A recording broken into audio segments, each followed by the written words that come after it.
Welcome to UPSC universe. So మనం ఈ సెషన్లో భాగంగా ఎకానమీకి సంబంధించిన కొన్ని ఇష్యూస్ని చూద్దాము. So first of all, Pradhan Mantri Kisan Samman Nidhi. So రైతులకు it is a financial help. So ఆర్థికంగా రైతులను ఆదుకోవడం కోసం ఉద్దేశించింది పిఎం కిసాన్, ప్రధాన్ మంత్రి కిసాన్ సమ్మాన్ నిధి. సో కేంద్ర ప్రభుత్వం ప్రతి సంవత్సరం 6,000 రూపాయలు ఇందులో భాగంగా అందిస్తూ ఉంటుంది. సో 3 విడతల్లో అందిస్తుంది, 3 ఇన్స్టాల్మెంట్స్ అన్నమాట. ఈచ్ ఇన్స్టాల్మెంట్స్ 4 months గ్యాప్ తోటి మొత్తం 2+2+2 ఆ విధంగా అందిస్తుంది. సో ఈసారి మొత్తం బెనిఫిషియరీస్ 8.12 crore నుంచి 8.75 crore పెంచింది. సో మనకు నేరుగా సంఖ్యాపరంగా అడుగుతాడనమాట, ఎంతమందికి ఈ బెనిఫిట్ అనేది అదనంగా ఇస్తున్నారు. సో 8.12 crore నుంచి 8.75 crore అదనంగా ఇస్తున్నారు. సో ఇది మనకు ఒక ఇష్యూ. అండ్ నెక్స్ట్, అదేవిధంగా 1990-91లో the share of agriculture sector in the total national income was 35%. అంటే జాతీయ ఆదాయంలో వ్యవసాయ రంగం వాటా 35%. ఎప్పుడు అంటే 1991లో. అండ్ ఇప్పుడు అది మనకు 15%కు చేరింది. అంటే వ్యవసాయ రంగం వాటా 2022-23 నాటికి 15%కి చేరింది. సో 35% నుంచి 15%కు పడిపోయింది. సో ఈ విధంగా పడిపోవడానికి మనకు కారణము, వ్యవసాయ రంగంలో వృద్ధి అయితే ఉంది, growth in agriculture sector is seen. Okay, వృద్ధి కనబడుతుంది, కానీ పారిశ్రామిక సేవల రంగాల వాటా పెరగడం వల్ల వ్యవసాయ రంగం వాటా తగ్గిపోయింది. సో ఆ విధంగా మనకు రెండో అంశం రీత్యా వ్యవసాయ రంగం వార్తల్లో ఉంది. And next, primary agriculture credit societies, వీటినే తెలుగులో ప్రాథమిక వ్యవసాయ పరపతి సంఘాలు అని పిలుస్తారు. ప్రాథమిక వ్యవసాయ పరపతి సంఘాలు. సో ఇవి మోడల్ బైలాస్ తీసుకొచ్చారు. మోడల్ బైలాస్ అనంటే నమూనా ఉపచట్టాలు అని అర్థం. మామూలుగా అయితే ప్రాథమిక వ్యవసాయ పరపతి సంఘాలు లోన్ మాత్రమే ఇచ్చేందుకు పరిమితం. సో లోన్స్ ఇస్తూ ఉంటాయి. అయితే తాజాగా లోన్స్ అంటూ ఇవ్వకుండా ఇవి primary agriculture credit societies 25 different activities, right? ఎన్ని యాక్టివిటీస్ అదనంగా చేర్చారు అంటే 25. లైక్ మనకు బిజినెస్ యాక్టివిటీస్, పాల బిజినెస్ చేయొచ్చు, డైరీ, ఫిషరీస్, మత్స్య రంగానికి సంబంధించిన యాక్టివిటీస్, అదేవిధంగా గోడౌన్స్ నిర్మించుకోవడం, క్రెడిట్ సర్వీసెస్. ఈ విధంగా క్రెడిట్ సర్వీస్ అంటే రుణాన్ని ఇవ్వడం అన్నది ఎప్పటి నుంచో ఉన్నది. ఇప్పుడు వాటికి అదనంగా 25 యాక్టివిటీస్ అనేవి ఇచ్చారనమాట. సో ప్యాక్స్లో ఇటీవల వచ్చిన మార్పులు ఏంటంటే, సో 2023లో మొత్తం 2 రకాల మార్పులు. ఈ 25తో పాటు జూలై 21, 2023 నుంచి మనకు కామన్ సర్వీసెస్ కూడా అందిస్తున్నారు.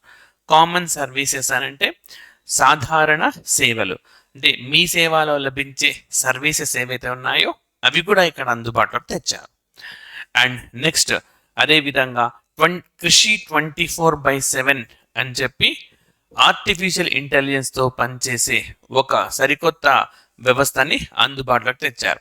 సో వ్యవసాయ రంగానికి సంబంధించిన వార్తలు అవి ఏ భాషలో ఉన్నా సరే వాటన్నింటిని కూడా ప్రాసెస్ చేసి ఇది మొత్తం ఒక పద్ధతి ప్రకారం అందిస్తుంది అనమాట. విశ్లేషించుకోవడానికి కానీ ఇతర అంశాలకు సంబంధించి కానీ ఇది బాగా ఉపయోగపడుతుంది. సో ఈ విధంగా కృషి 24/7 అన్నది మనకు వార్తల్లో ఉన్నది.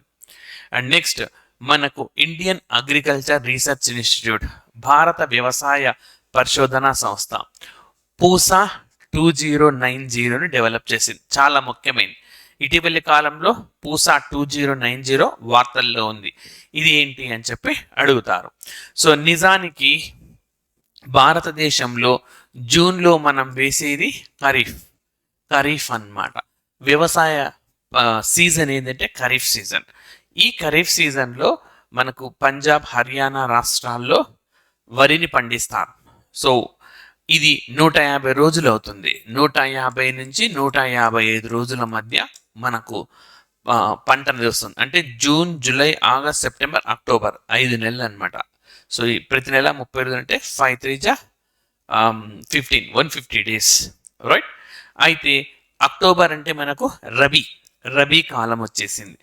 రబీ కాలం. సో రబీ కాలానికి తమ వ్యవసాయ పొలాన్ని సిద్ధం చేయడం కోసం మొత్తం రైతులు దాన్ని తగలబెట్టేస్తా ఉన్నారు. ఈ విధంగా రైతులు తగలబెట్టేయడం వల్ల ఆ పొల్యూషన్ అంతా ఢిల్లీ పైన పడుతుంది. ప్రపంచంలోనే ప్రస్తుతం అతి ఎక్కువగా పొల్యూటెడ్ నగరాల్లో మనకు ఈ పంజాబ్ కూడా ఢిల్లీ చేరింది. సో ఈ ప్రాబ్లమ్ని సాల్వ్ చేయడం కోసం IARI 2090 వెరైటీ తీసుకొచ్చింది.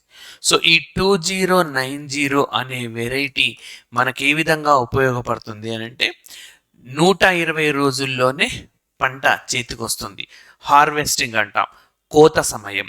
అంటే 30 రోజులు అదనంగా ఉంటుంది. ఈ 30 రోజులు అదనంగా ఉంటుంది కాబట్టి పంటను తగలబెట్టకుండా రైతులు దాన్ని క్లీన్ చేసే ఆ వెసులుబాటు అనేది, ఆ పీరియడ్ అనేది సహకరిస్తుంది, ఉపకరిస్తుంది, రైట్. సో ఈ విధంగా మనకు ఈ పూసా 2090 వార్తల్లో ఉన్నది. అండ్ నెక్స్ట్ మరి భారతదేశంలో ఈ పశుపోషణకు సంబంధించిన గణాంకాలను విడుదల చేశారు. సో మరి పాల ఉత్పత్తిలో దేశంలో అగ్రస్థానంలో ఉన్నది ఉత్తరప్రదేశ్ అయితే 2వ స్థానంలో ఉన్నది రాజస్థాన్. గతేడాది రివర్స్లో ఉండింది. రాజస్థాన్ ఫస్ట్ ప్లేస్లో, ఉత్తరప్రదేశ్ సెకండ్ ప్లేస్లో ఉండింది.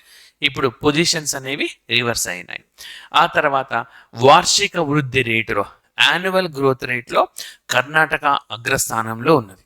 అండ్ గుడ్డు ఉత్పత్తిలో ఆంధ్రప్రదేశ్ అగ్రస్థానంలో ఉంది. అండ్ సెకండ్ ప్లేస్లో తమిళనాడు రాష్ట్రం. అదేవిధంగా వార్షిక వృద్ధి రేటులో వెస్ట్ బెంగాల్ అగ్రస్థానంలో ఉంది. 2వ స్థానంలో సిక్కిం ఉంది. అండ్ నెక్స్ట్ వచ్చేసి మాంసపు ఉత్పత్తిలో మనకు ఉత్తరప్రదేశ్ అగ్రస్థానంలో ఉంది. సెకండ్ ప్లేస్లో వెస్ట్ బెంగాల్. వార్షిక వృద్ధి రేటులో సిక్కిం మొదటి స్థానంలో ఉంటే మేఘాలయ 2వ స్థానంలో ఉన్నది. అండ్ అదేవిధంగా ఉన్ని ఉత్పత్తిలో, ఊల్ ప్రొడక్షన్లో రాజస్థాన్ ఫస్ట్ ప్లేస్లో ఉంటే జమ్మూ అండ్ కాశ్మీర్ సెకండ్ ప్లేస్లో ఉంటుంది. వార్షిక వృద్ధి రేటులో అరుణాచల్ ప్రదేశ్ ఉంటుంది. అండ్ నెక్స్ట్ వచ్చేసి మనకు మినిమం సపోర్ట్ ప్రైస్ని గవర్నమెంట్ పెంచింది. దీనికంటే వీటికి సో బాగా ఇంపార్టెంట్. కనీస మద్దతు ధర ఏ మార్పు చేసినా ఎగ్జామ్లో క్వశ్చన్. సో 7% మేర మనకు వీటికి పెంచింది. మొత్తం 22 పంటలకు మనకు కనీస మద్దతు ధరని ఇస్తారు. అయితే చెరకుకు మాత్రం కనీస మద్దతు ధరని పేరు కాకుండా ఫెయిర్ అండ్ రెమ్యూనరేటివ్ ప్రైస్ అంటారు, FRP అంటారు.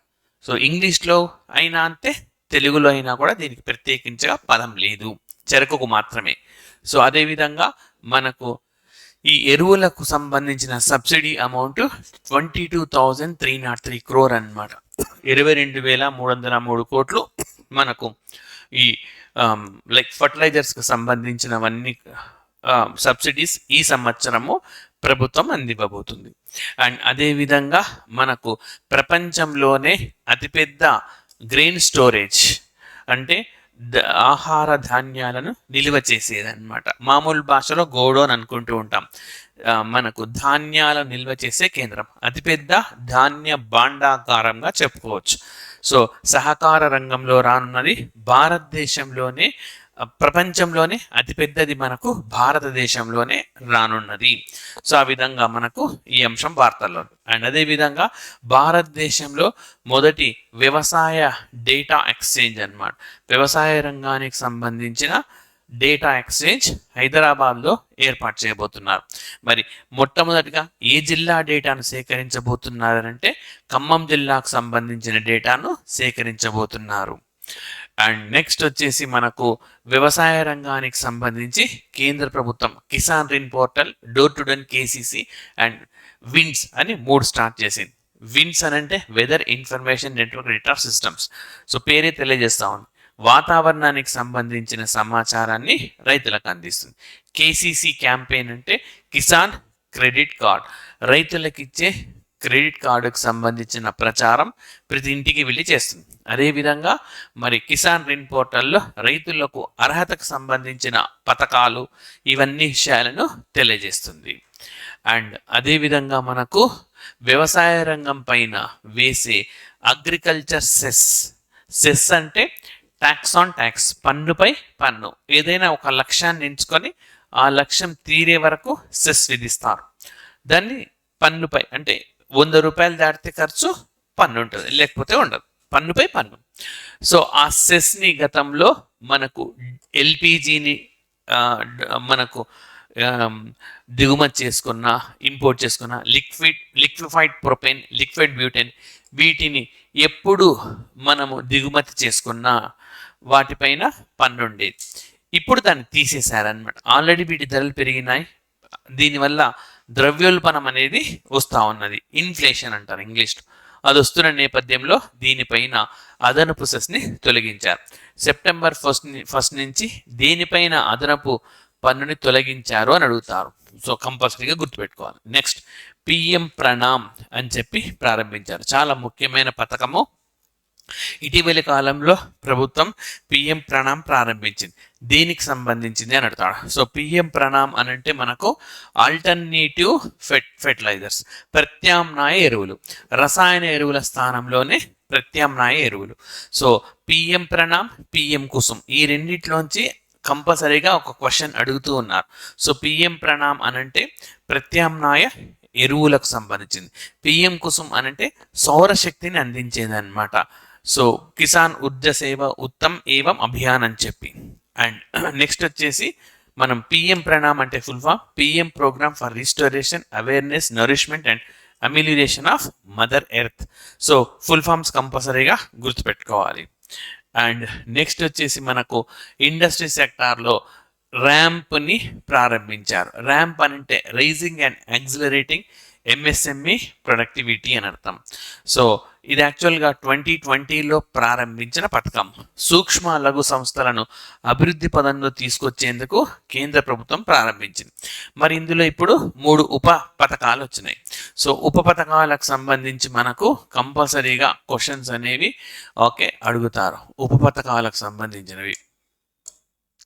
రైట్. సో అందులో మనకు ఒకటి వచ్చేసి ఎంఎస్సి గిఫ్ట్ అనే ఒక స్కీమ్, నెక్స్ట్ ఎంఎస్సి స్పైస్ అని ఒక స్కీమ్, ఇక మూడోది వచ్చేసి డిస్ప్యూట్ రెజల్యూషన్, వివాదాల పరిష్కారం, బిల్స్ పెండింగ్ ఉంటే తీసుకోవడానికి సంబంధించింది. గిఫ్ట్ అనంటే green investment and financing for transformation scheme. So ఏదైనా ఎంఎస్ఎంఈ సంస్థలు పర్యావరణ అనుకూల పెట్టుబడులు పెట్టాలన్నా లేదా ఉన్న సంస్థలనే పర్యావరణ అనుకూల ఉత్పత్తులకు మార్చాలి అనుకున్న ఎంఎస్సి గిఫ్ట్ స్కీమ్ ద్వారా వారికి రాయితీలు ఇస్తారు. స్పైస్ అనంటే scheme for promotion and investment in circular economy. So చక్రీయ ఆర్థిక వ్యవస్థకు సంబంధించింది. చక్రీయ ఆర్థిక వ్యవస్థ. సో చక్రీయ ఆర్థిక వ్యవస్థ అంటే ఒకప్పుడు వృధాగా పడేసేదాన్ని తిరిగి ఆర్థిక వ్యవస్థను సృష్టించేందుకు ఉద్దేశించింది. సో దానికి వేస్తారు. ఇక మూడోది వచ్చేది డిస్ప్యూట్ రెజల్యూషన్, అదేవిధంగా డిలేడ్ పేమెంట్స్. సో జాప్యం జరుగుతున్న చెల్లింపులు కావచ్చు, వివాదాలు కావచ్చు, వాటిని పరిష్కరించేందుకు ఉద్దేశించింది. సో ఎంఎస్ఎంఈకి సంబంధించి ప్రభుత్వం ఎలాంటి మార్పు చేర్పు చేసినా కూడా ఎగ్జామినేషన్లో క్వశ్చన్స్ అనేవి వస్తున్నాయి. రైట్. అండ్ నెక్స్ట్ వచ్చేసి ఎక్స్పోర్ట్స్ గాన చూస్తే భారతదేశంలో మొట్టమొదటిసారిగా వస్తువుల ఉత్పత్తి సేవల ఉత్పత్తిని అధిగమించింది. ఈ ట్రెండ్ గతంలో ఎప్పుడు కూడా లేదు.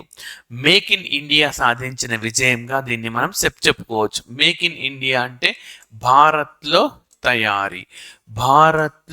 తయారీ సాధించిన విజయం. సో $762 బిలియన్ టోటల్ ఎక్స్పోర్ట్ అయితే, గూడ్స్ ఎక్స్పోర్ట్ మనకు సర్వీసెస్ ఎక్స్పోర్ట్స్ $309 బిలియన్ అయితే, మరి గూడ్స్ ఎక్స్పోర్ట్స్ $453 బిలియన్ అన్నమాట. అంటే వస్తువుల ఉత్పత్తి సేవల ఎగుమతుల్ని అధిగమించింది. వస్తువుల ఎగుమతులు సేవల ఎగుమతులను అధిగమించినాయి. సో మొదటిసారిగా ఈ ట్రెండ్ను చూడొచ్చు. గ్రూప్ 1 మెయిన్స్లో కూడా మేక్ ఇన్ ఇండియా ప్రోగ్రెస్ను రాయమన్నప్పుడు భారత్లో తయారీ అభివృద్ధిని రాయమన్నప్పుడు స్ట్రేట్ అవే ఈ పాయింట్ తోటి కూడా స్టార్ట్ చేసుకోవచ్చు. రైట్. అండ్ నెక్స్ట్ అదేవిధంగా మనకు రైట్ సోషల్ స్టాక్ ఎక్స్చేంజ్ అంటే మనకు ఏవైతే సంస్థలు సమాజ సేవలో ఇన్వాల్వ్ అయి ఉన్నాయో పబ్లిక్ సర్వీస్లో అవి ఫండ్ రైజ్ చేయడానికి స్టాక్ ఎక్స్చేంజ్లోకి ఎంటర్ కావచ్చు. మరి ఆ విధంగా భారతదేశంలో స్టాక్ ఎక్స్చేంజ్లోకి ఎంటర్ అయిన సోషల్ స్టాక్ ఎక్స్చేంజ్లోకి ఎంటర్ అయిన మొదటి స్టాక్ ఎక్స్చేంజ్ ఏదంటే నేషనల్ స్టాక్ ఎక్స్చేంజ్, బాంబేలో ఉంటుంది ఎన్ఎస్సి. అండ్ ఈ విధంగా మొట్టమొదటిసారిగా ఇందులోకి ఎంటర్ అయిన కంపెనీ ఏదంటే ఉన్నతి అనే సంస్థ ఎంటర్ అయింది. అండ్ అదేవిధంగా భారతదేశము T+1లోకి ప్రవేశించింది 2023 జనవరి 27న. సో T+1 అనంటే ట్రేడ్ జరిగిన 24 అవర్స్ లోపల అమౌంట్ వచ్చేసేయాలి, షేర్లు కొన్న వాళ్ళకి షేర్లు వెళ్ళిపోవాలి. ఆ కాన్సెప్ట్తో తీసుకొని వచ్చింది మనకు T+1 సెటిల్మెంట్ సిస్టమ్. రైట్. అయితే రీసెంట్గా గవర్నమెంట్ ఆఫ్ ఇండియా T+0 తీసుకురావడానికి కూడా ప్రణాళికలను రచిస్తుంది. రైట్. అండ్ నెక్స్ట్ ఆర్బీఐ ఇటీవలే ఉద్గామ్ పోర్టల్ను తీసుకొని వచ్చింది. సో మనకు నేరుగా అడుగుతారు ఉద్గామ్ పోర్టల్ దేనికి సంబంధించింది అని.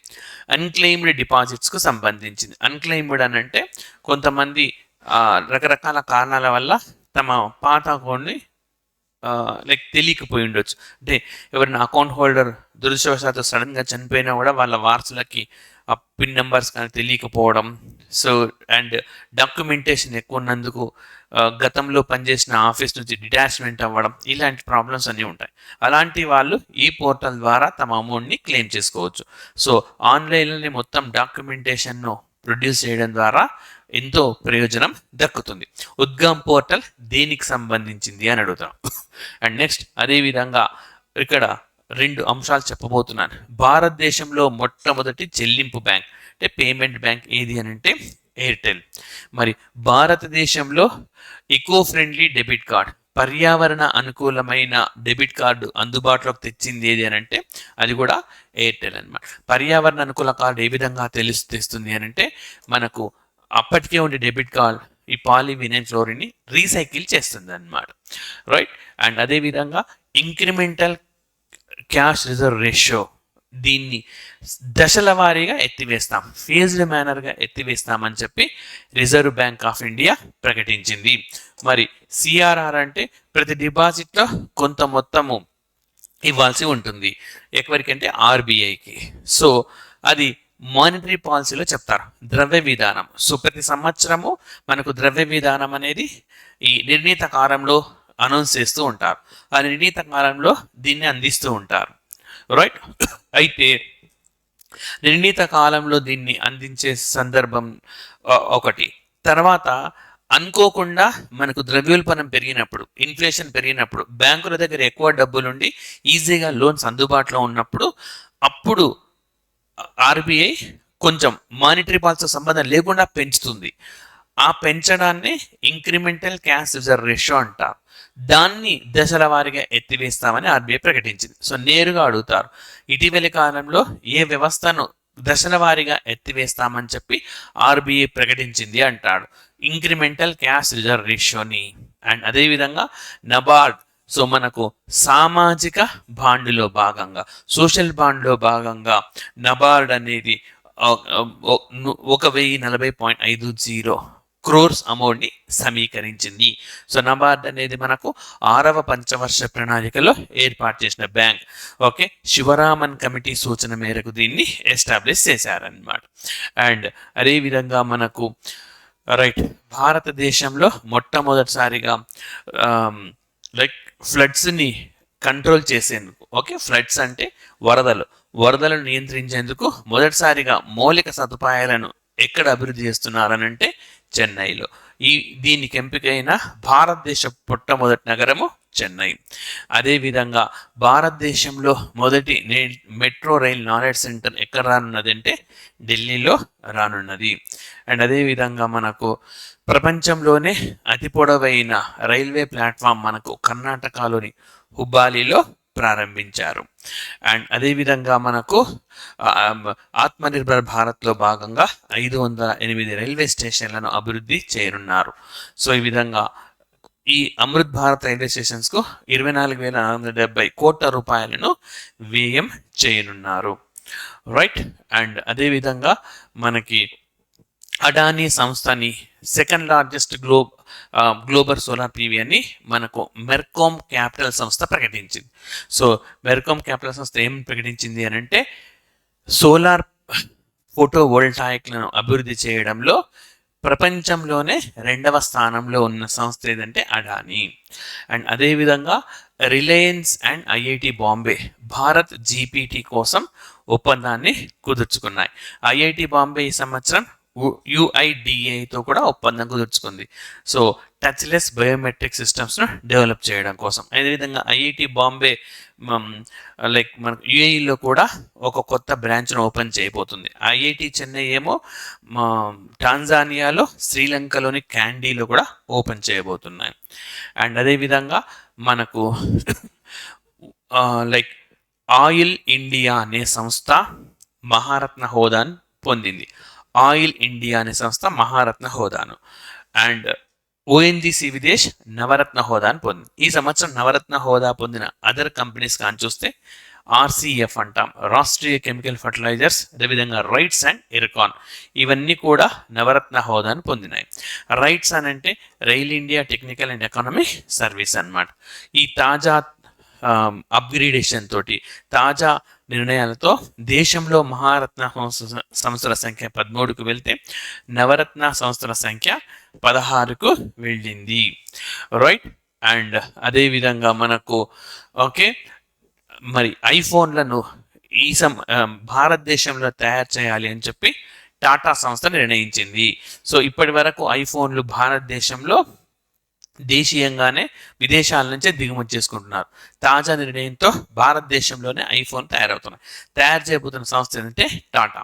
అండ్ అదేవిధంగా మనకు అంతర్గతంగా హైడ్రోజన్ శక్తితో మండే ఈ ట్రక్స్ను భారతదేశంలో తొలిసారిగా తయారు చేసే సంస్థ ఏదంటే రిలయన్స్ సంస్థ తయారు చేసింది. సో దీన్ని బెంగళూరు వేదికగా దీన్ని భారత ప్రధానమంత్రి రిలీజ్ చేశారు. ఇండియన్ ఎనర్జీ వీక్ అని జరిగింది. సో అప్పుడు రిలీజ్ చేశారు.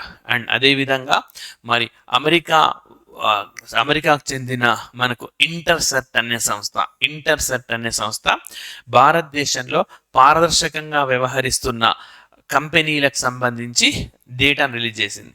యాంటీ బ్రైమరీ మేనేజ్మెంట్ సిస్టమ్ అంటే లంచాల వ్యవస్థకు దూరంగా ఉంటున్న సంస్థగా ఓఎన్జీసీని గుర్తించింది.